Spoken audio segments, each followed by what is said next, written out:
Hey everyone, welcome to a special crossover edition of Locked On Lakers for Tuesday. Brian Kamenetsky, Andy Kamenetsky, and Adam Maris, the host of Locked On Nuggets and Locked On Lakers. It's game one tonight in Denver. What's the series going to look like? We'll tell you next. You are Locked On Lakers, your daily Los Angeles Lakers podcast. Part of the Locked On Podcast Network, your team every day.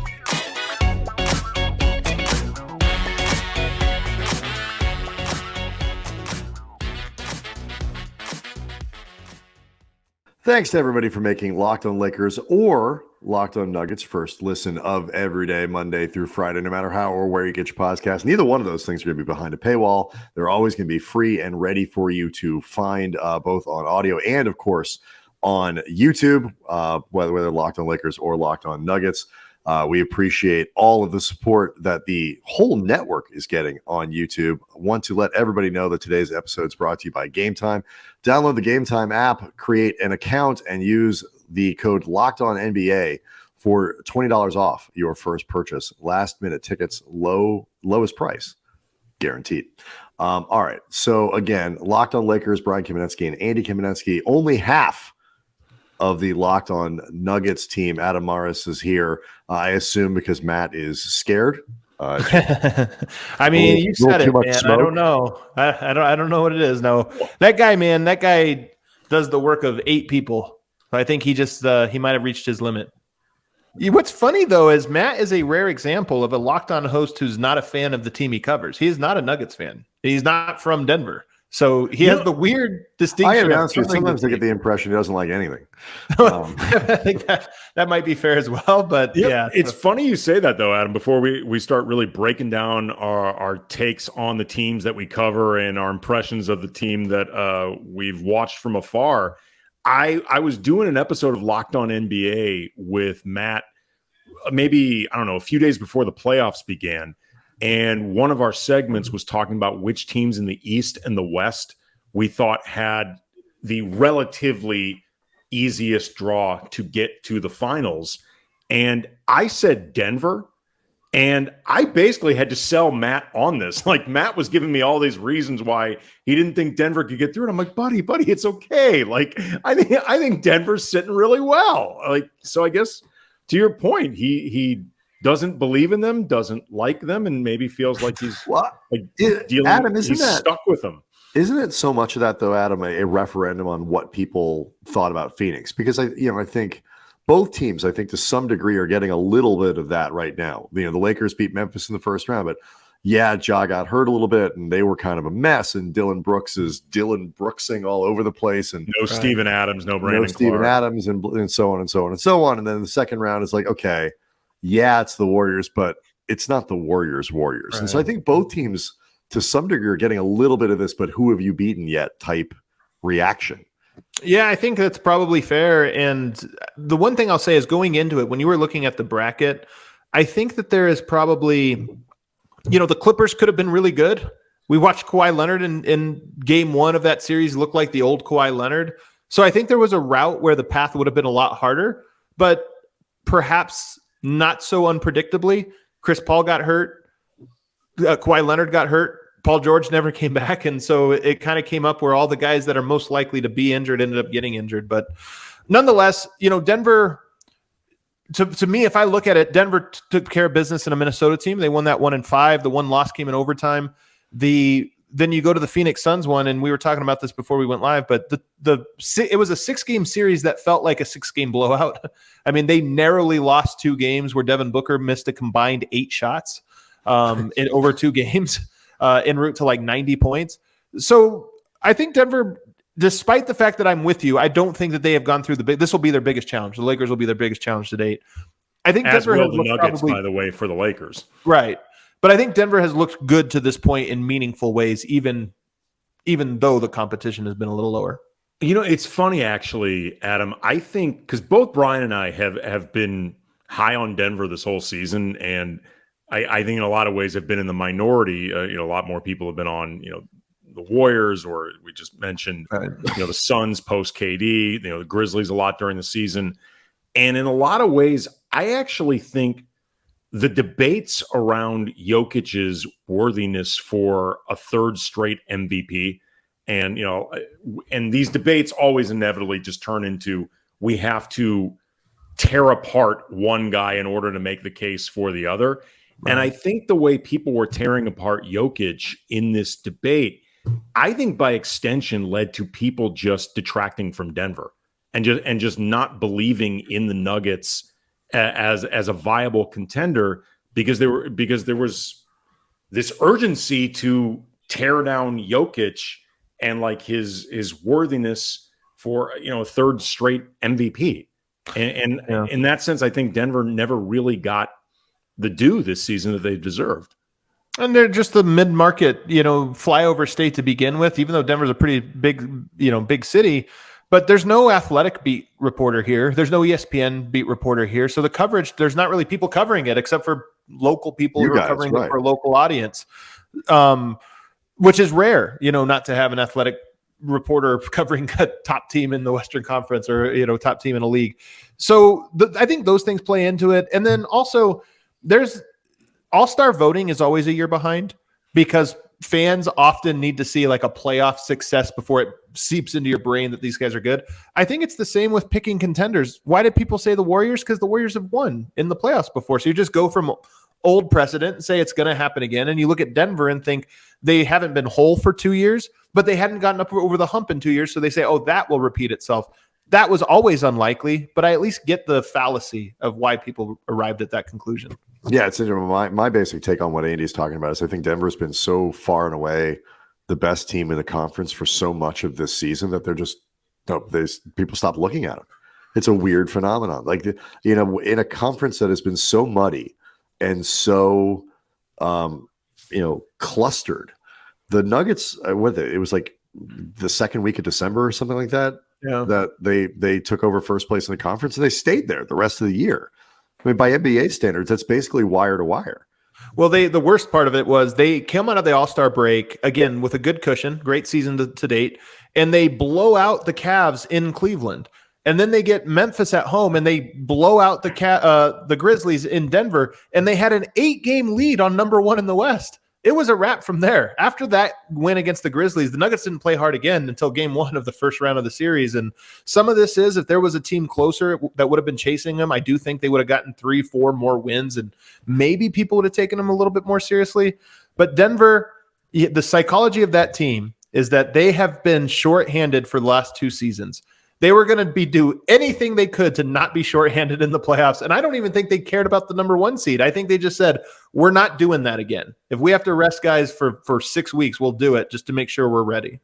Okay. So one more question before we break, but you just said something to me that I thought was really interesting. The first game they played where they played hard, basically from February until the end of the year was the game 1 of the first round. Right. The Lakers have been essentially playing playoff games since mid-February. How much do you think that matters in this series, especially, games 1 and 2 in altitude and so on and so on and so on? Well, I think with the Lakers, I think they're playing their best basketball right now, and I don't think they would have gotten there unless it was for that. There's an urgency, that they've had to play with that has created a better chemistry and belief and continuity, meaning they are more mid-playoff form than most teams because they've been going for so long. But then, look at all these drops. But then you've also got with Denver. Aren't you guys cute?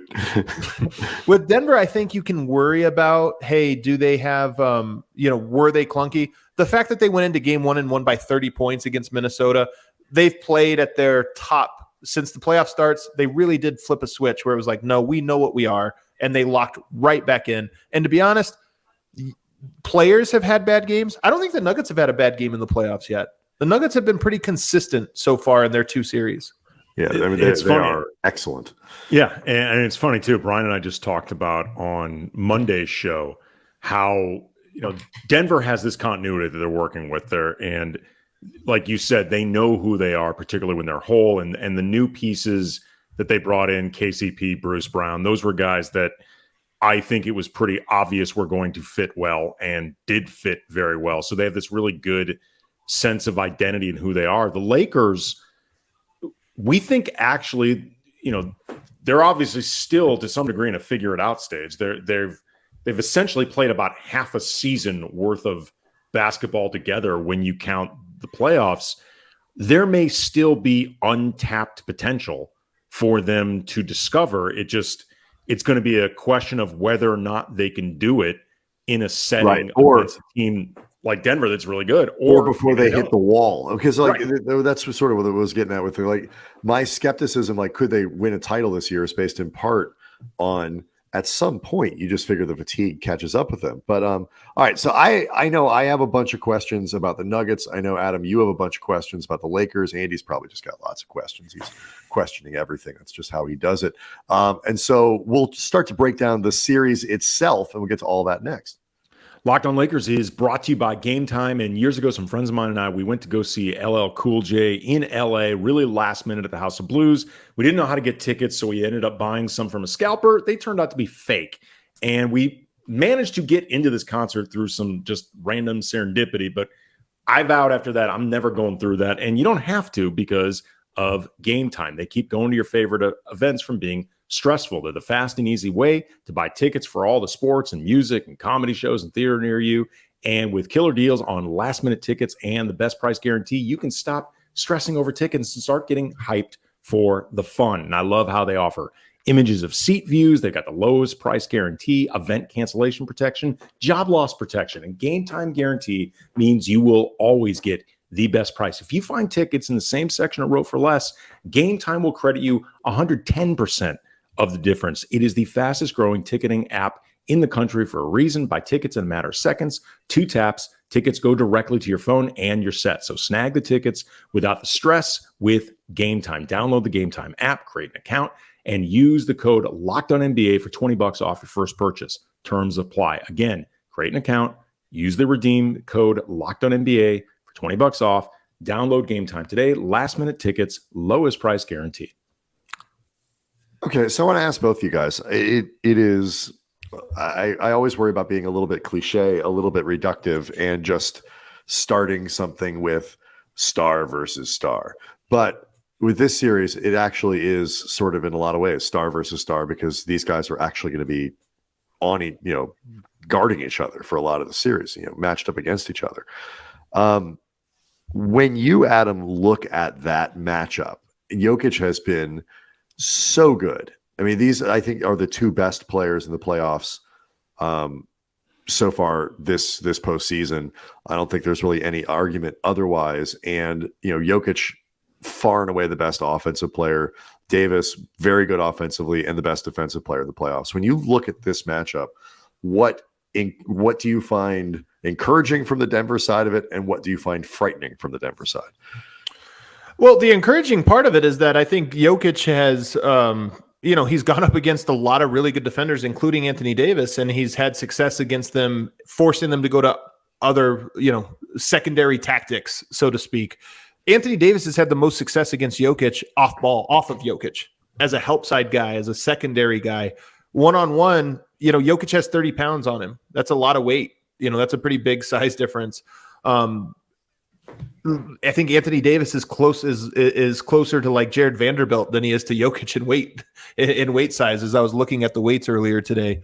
It's easy to forget how enormous Jokic is. He's strong. He's a weighty fellow too. I mean, he moves. He moves big-bodied guy. Valanciunas, he's a guy he can push and push out the way. So he's a very, very strong player and a physical player as well. So, yet the weakest of all the Jokic brothers. That's right. So he's and he just likes the rough and tumble aspect of it. So for me, I think that Anthony Davis is a guy who's obviously at his best when he is roaming, guarding the entire court, guarding all 5 guys, sort of clogging up the paint. Jokic is at his best when he's wrestling you. And I just think that Anthony Davis would probably prefer not to wrestle. And I think Jokic is going to be a guy that is just hitting him nonstop, whether it's box outs, whether it's post ups. It's very physically taxing to go up against Jokic. If you look at Jokic, he's bleeding from both arms and both hands at all times. He just has scrapes on him, and he doesn't wear the undergarments, the compression sleeves and stuff that people do. He kind of likes it. I think he likes the contact. So he's definitely a pain don't hurt kind of guy. So yeah, I think that's one of the advantages in this is that I think Anthony Davis probably prefers to be a roaming shot blocker than a wrestler, and Jokic is going to force him to be a wrestler.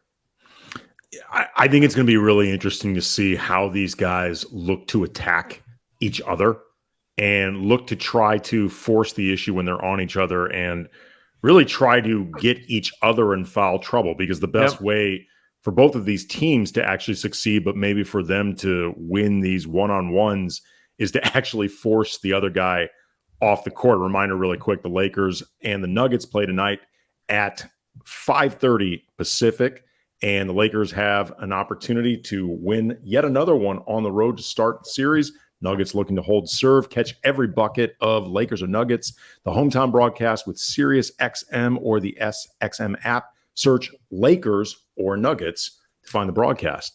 But I think that's going to, in and of itself, be really interesting because neither of these teams really play another center. And, these are both like really, I think they're big teams and I think they're physical teams, but the size and physicality doesn't really extend at the center spot beyond the two stars. And it'll be difficult for either one of these teams if their star gets into foul trouble while the other one stays on the floor, because neither one of them really has an answer. I think it's over for either team. If Anthony Davis is out of the game for an extended period with foul trouble, I think Denver's going to feast. I think if Jokic is out of the game for extended period of time, the Lakers are going to feast. So foul trouble, I think you will see teams. I think if either one of those guys picks up 3 in the first with 6 minutes to go, I think you're going to see coaches say, we can't do it. We got to play him. You got to risk it, because I think it would be that much of a swing to take either guy off the court. The thing with Jokic, another thing we think about, the guys that Anthony Davis and the Lakers have gone up against so far, the bigs have not needed to be guarded for the most part. Jokic is so good at scoring in the post, but if you shut him down in the post, or if it's just more advantageous to do something else, he's really gotten good at catching on the move, which is something that most bigs don't do. Denver runs him on guard actions a lot off of multiple screens, catch it and go. His footwork is insane. Like for a 300-pound guy, it's yes. very, very unique to be running into the ball for a catch and go. It's like watching a 300-pound ballerina at times. Right, like he really has that type of dexterity, and it's a weird thing to say, but almost soft feet in addition to soft hands. And then, of course, the other part of this is he doesn't have to be a scorer. One of the things I think is going to be a huge battleground is Anthony Davis in the paint scares everybody away. Nuggets are so good at bringing Jokic up top and running pick and roll with him and dribble handoff game and inverted pick and roll. And typically a good center like Anthony Davis can drop just enough to still be in the paint, discouraging people, and up enough to still be discouraging the pull-up 3. Denver is so good, and Jokic and Murray in particular are so good at punishing teams that try to do that. I think Denver will find a way to force him to commit to stepping all the way outside the paint, all the way up to the three-point line with inverted screens, meaning Jokic is the ball handler, Murray is the screener, and with other actions. So that'll be a real battleground. Can they summon him out of the paint? Because then where's your rim protection? It's LeBron. It's Rui Hachimura. It's guys that are good, but they're not Anthony Davis at that. See, I actually think the further out from the basket they keep Jokic, or, because he's so good operating from the high post, running the offense, I actually think at that point, that's when the Lakers just say, fine, we'll take our chance with somebody smaller than Jokic guarding him just to keep that paint protection, because either way, Jokic is going to find cutters. He's going to find guys that are open, whatever. We might as well protect our lane, because, if AD goes up towards like the 3-point line, or, maybe a little bit more inside that, trying to stay with Jokic, he may find the open guys that he wants anyway, but then you have no lane protection. So that's what I think is also going to be interesting to see how they look to defend Jokic, is just the idea of, is somebody. The big question is who, though, because, there isn't like Dwight Howard in 2020 was not great, but what he was very good at using up his fouls and bashing on Jokic for however many minutes it was a game, 14, 16, whatever minutes, it was. And the Lakers, excuse me. The Lakers don't on the roster this year. Their only real backup center, Mo Bamba, isn't going to be available probably at least for a couple games. And so that part of it is because if it's not AD, and like Adam is saying, like he will kill you with smaller players. Like, that's not that. It's one of those things where the matchup, I think, as well as Anthony Davis plays, favors Denver because I feel like they've got, at least in terms of defensively, have more options for trying to sort of protect Jokic than the Lakers have to protect AD. Well, unless though, I mean, the Lakers though really look to attack the paint constantly, and it may not be just Anthony Davis that could theoretically get Jokic into foul trouble. Oh, I'm not even worried about him as much as I am the other. I mean, Austin Reeves and obviously LeBron James to me are more likely to be getting the foul calls. Yeah. I mean, the drive part, I think we'll get to that probably here in a little bit as we talk about Lakers' advantages. But that ability to drive and put pressure on the rim is Denver's weakness. And the Lakers are obviously as good as anybody left in the playoffs at it. But the Anthony Davis part of this, the thing I keep coming back to, and one of the reasons I have confidence in Denver, we'll see how it plays out, is I just don't think the Lakers are going to be able to play without Anthony Davis on Jokic. And I think that Jokic is going to be able to summon him out of the paint, because you're talking about you'd rather have Jokic out on the perimeter and Anthony Davis sagging back. But Jokic's not the one you have to worry about. Jokic is so good at running pick and roll and dribble handoff game that it's actually Jamal Murray that's going to be the guy that's wide open at the top of the key. It's Michael Porter. It's KCP. And that's where Anthony Davis can't just sit back there. Now he has to step up, even if it's just for a second, to make sure those guys aren't taking wide open threes. He's going to have to be out of that. So to me, that's the area where I think Denver is just so good. They have such chemistry, especially Jokic and Murray have such chemistry at that exact thing, the exact footwork and everything, the subtle details to draw the big out.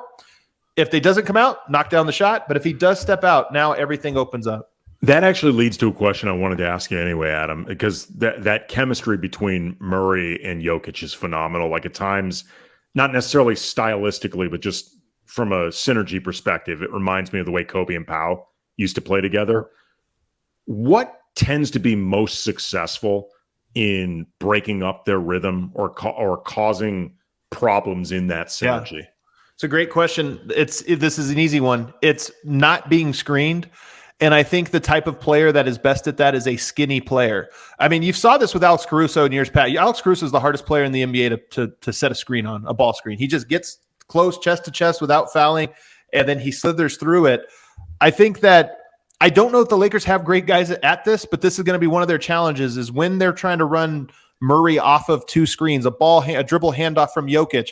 Trying to avoid that screen is going to be key. And if you can't do it, then Denver usually knows what to do. As soon as you got a half-step advantage because that guy had to take the long way around the screen, Denver knows what to do. But if you can fight through that, you can cause problems. Nikola Alexander-Walker, super skinny, super long, rangy. He did a great job of this against the Timberwolves, and it actually made things a little bit hard. Denver figured it out, but it's that type of defender.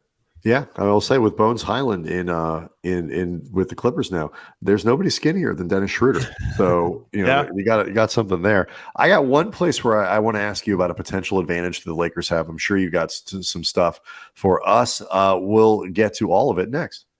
Locked on Lakers is brought to you by Prize Picks. And if you haven't signed up for Prize Picks yet, Lakers fans or Nuggets fans, you're missing out on daily fantasy made easy, along with the $1 million daily Superflex promotion every day of the NBA playoffs and the finals. One Prize Picks user will win a chance at becoming a millionaire. One entry placed after 8 a.m. Eastern Standard Time will be randomly selected each day, and whoever placed that entry will be given a 6-pick flex with the following payouts: 6 correct picks, $1 million; 5 correct picks, $80,000; 4 correct picks, $16,000. Full details can be found at prizepicks.com/million. You must opt in at this link to be eligible for the $1 million entry. And once you opt in, all you have to do is play the game like normal, and you can be the lucky winner. Prize Picks has the best DFS prop game on the market, more NBA props than any other DFS prop operator, superstar players, bench players. Just pick 2 to 6 players and predict whether they will notch more or less than the Prize Picks stats projection. You can win up to 25 times your money. And Prize Picks offers projections on everything from MLB to NHL playoffs, even cricket. Use the award-winning app on both the App Store and Google Play. Entries can be made in 60 seconds or less. Safe, fast withdrawals. Download the PrizePicks app or go to prizepicks.com. Sign up, play daily fantasy sports. First-time users, you can receive a 100% instant deposit match up to $100 using the promo code Locked On. Again, do not forget that promo code Locked On at the sign up for the instant match. If you're not playing PrizePicks, don't know what you're missing. Quick reminder: 5:30 Pacific, 6:30 in the mountains. Correct? That's how you guys do it. Like the daylight savings. You're still an hour ahead of us, right, Adam? Yeah, 1 hour. Okay, great. That's good to know. So 6:30 in the mountains, 5:30 Pacific, Sirius XM on the SXM app. Lakers versus Nuggets, or Nuggets versus Lakers, if you prefer. Game 1 of the Western Conference Finals. I was talking about this with our friend Mike Trudell, who does great work for Spectrum Sportsnet, big podcaster, all this stuff. And Lakers fans certainly know him, about potential starting lineups. And one of the things he suggested and others have suggested is the Lakers might stick with Dennis Schroeder in the starting lineup for the Lakers, in part because by doing that, it would put both Jamal Murray and Michael Porter Jr. in a situation where they both have to guard someone. Neither one of them can hide.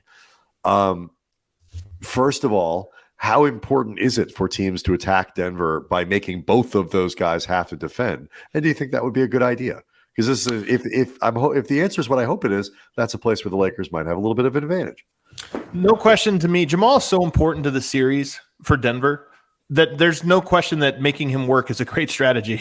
I don't think that he is I think Jokic is one of the best conditioned athletes in the NBA. It's another one. We didn't get to it, but I do think that he is going to wear out Anthony Davis in this series over time. Whether it'll be enough or not, we'll see. But that guy is in such great shape. I don't think the same is true of Murray.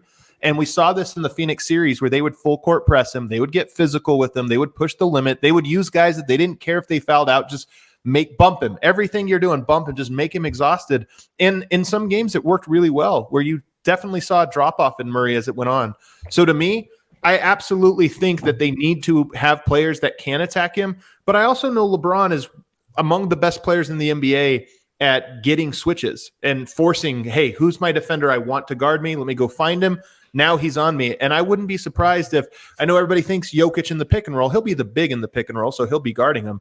But Murray happened to be the one that has to constantly fight over screens. That zaps your legs, and the Nuggets need him in the fourth quarter to have his legs. I also think that they'll hunt Porter if they can.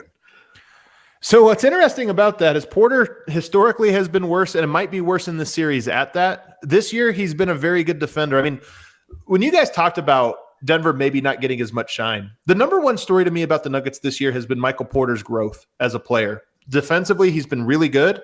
Offensively, he's bought into a role that is beneath him. He is too good of a player to sometimes only get 7 shots, 8 shots. But guess what? This year, he's bought into that role and executed at a high level and found other ways to contribute when the ball's not finding him. And I love those stories. They're great stories. They're players sacrificing for the greater good. But so to me, if I were to attack a player, it would probably be Jamal over Porter. Porter's 6'10". He's got great length. At the very least, it's hard to shoot over him and get around him. But both guys definitely could be people that LeBron, for example, would look at as marks. What do you got for us? I don't know. I'm kind of curious who you think some of the extra players will be. I see a lot of people think Vanderbilt will play. We had him here in Denver. He was drafted in Denver. I've always liked his game. I think he would be a disaster against Jokic, and I think he would be a killer against all non-Jokic lineups. How do you see him being used in this series, and do you think that the Lakers might go to him early on as, hey, let's see if you can handle Jokic? Well, that's really the question that Brian was asking before about Dennis Schroeder potentially starting, because game 6 where the Lakers closed out Golden State, they moved Schroeder into the starting lineup basically so the Warriors would have to guard everybody. I mean, they had been leaving Jared Vanderbilt wide open and just ignoring him. And in the meantime, they switched up some of their defensive coverages. So having him on Steph Curry at all times wasn't happening the same way, or having him on Draymond Green to kind of mess up some of what they were looking to do wasn't happening the same way. So that defensive utility decreased over the course of the series. I agree with you, though. I think over this series, and this is why ultimately I think they're going to put, if it's not Rui Hachimura, I think they're going to go with Vanderbilt back in the starting lineup, because I just think against Denver, you end up too potentially small with Schroeder staying in that starting five. But I think you are correct in identifying Vanderbilt as somebody with a lot of defensive utility. Like, he is somebody that can guard Murray. He's somebody that can guard Porter. He's somebody that can guard Aaron Gordon.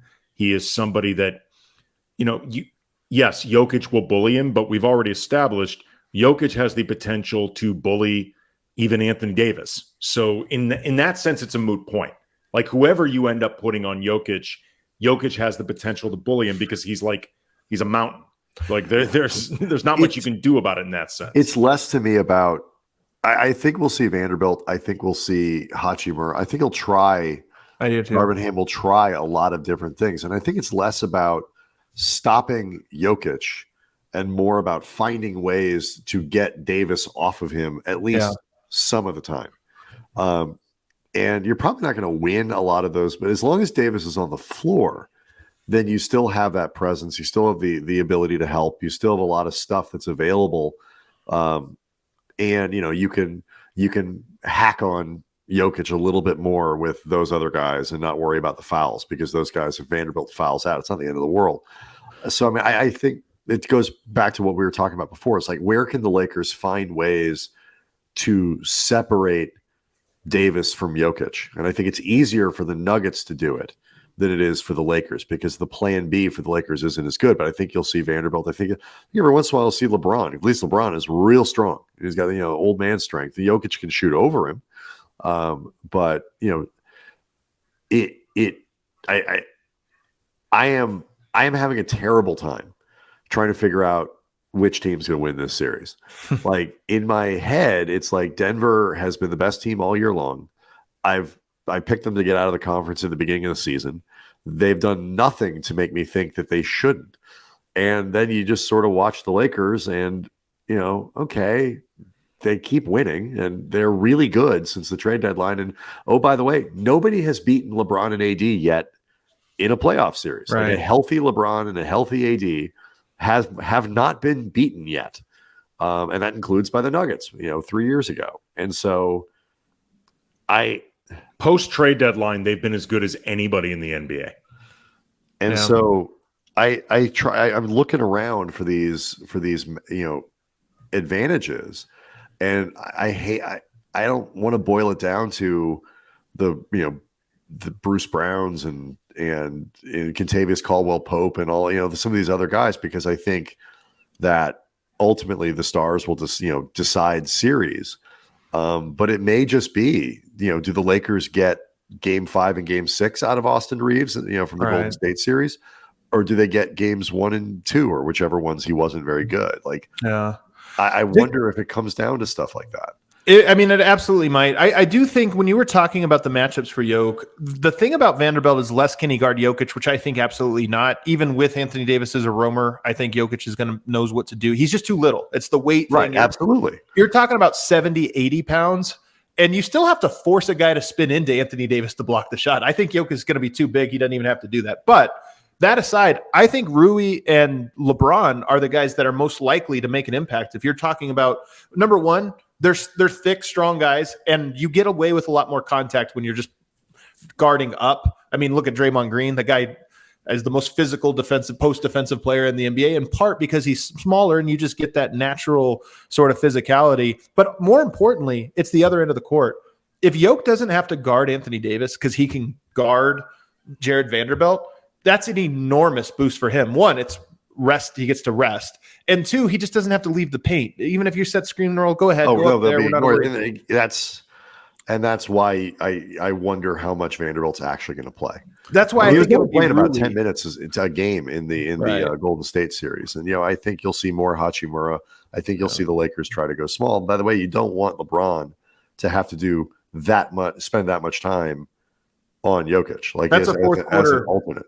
That's a fourth quarter. If there's 3 minutes left, let's throw it out there and see if it's a curveball. Right. You don't do that because, the idea is to preserve LeBron and let him guard Porter, let him guard someone else that is not going to be as physically demanding.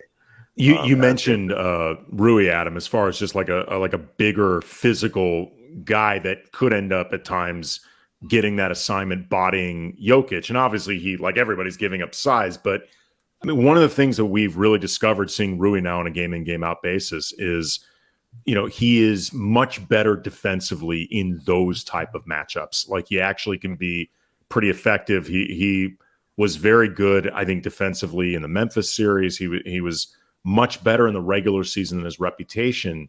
And like, Golden State was not, he played fine, but it was not really a series that played to his strengths. And defensively, with all those guards and all that off-ball movement and screening, like it was a tough series for him to keep up.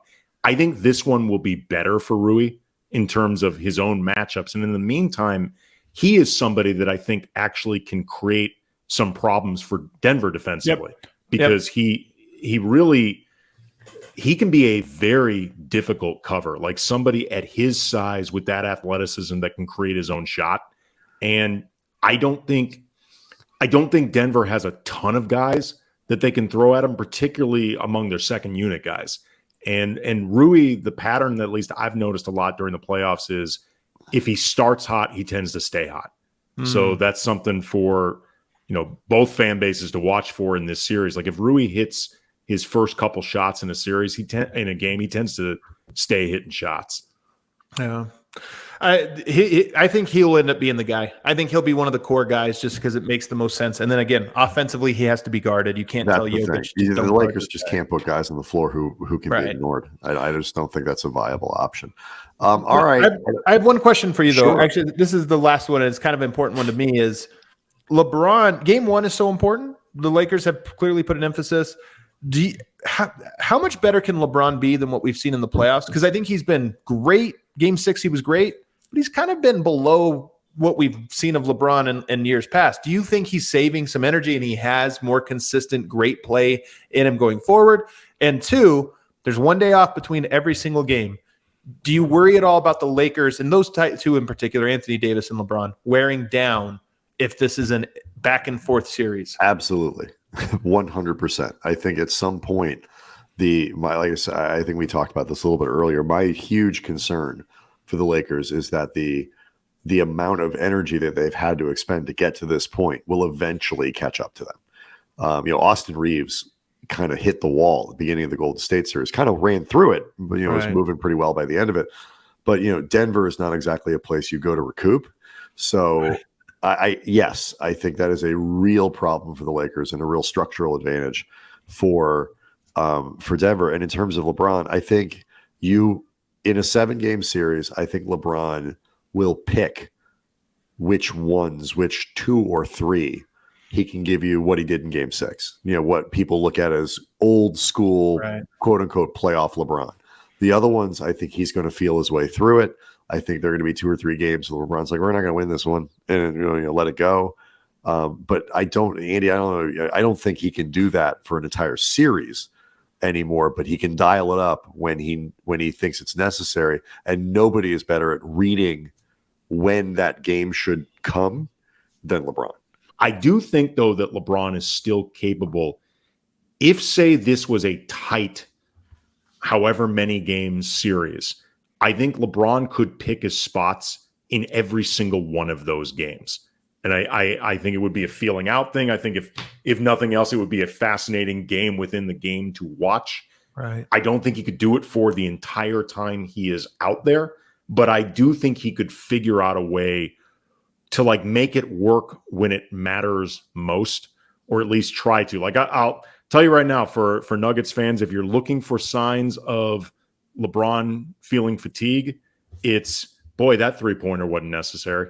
That was that felt like settling. Generally speaking, they're not the catch and shoot ones are the ones you feel good about. The self-created after a lot of dribbling and seemingly not much interest in taking someone off the dribble, that to me is usually the signs of LeBron's feeling fatigue and has just decided that this is what's going to happen with this possession. Yeah. but he's still, if nothing else, he's still capable of controlling a lot, even if he's not able to just turn it on LeBron style. He can still control a lot of the action. It is going to be, I think, just a fascinating series, and one where both teams can absolutely validate a lot of things about, probably even more so on the Denver side. But these are the two best teams left in the West. You would agree, absolutely. Adam? I think so. I think the way it's played out. I mean, I'm impressed with the way the Lakers came together as a team. I did not expect it, but they really got contributions from guys. And like I said, the LeBron trust in teammates has been interesting. I'm curious if that trust gets broken. They have had the road split in both series. I'm curious if they go down 0-2. Do you trust Lonnie Walker the same way? We'll find out. But I'm impressed by what they've done so far. I mean, I think it was, especially compared to what the alternative was. I think he will. The option for a guy who understands is like what you need, the parts, the interchangeable parts that you need to be able to function throughout a season and then into the playoffs. They didn't have it, and now they do. And he's like, just give me the parts. And now it turns out the parts are both functional and good. All right. Locked On Lakers, Locked On Nuggets, both available on YouTube. Game one is tonight. I heard you guys go live after shows. It's like fancy. Right from the DNVR bar, man. Every single time. We will see everybody, like all of us. We'll see all of you in after game one. Make sure to check out Locked On Lakers. Make sure to check out Locked On Nuggets and really get an idea of what's going on with each team throughout what should be a fantastic series. Adam, thanks for doing this. We appreciate it. Thanks for hosting, guys. This was great. All right, we'll see everybody next time.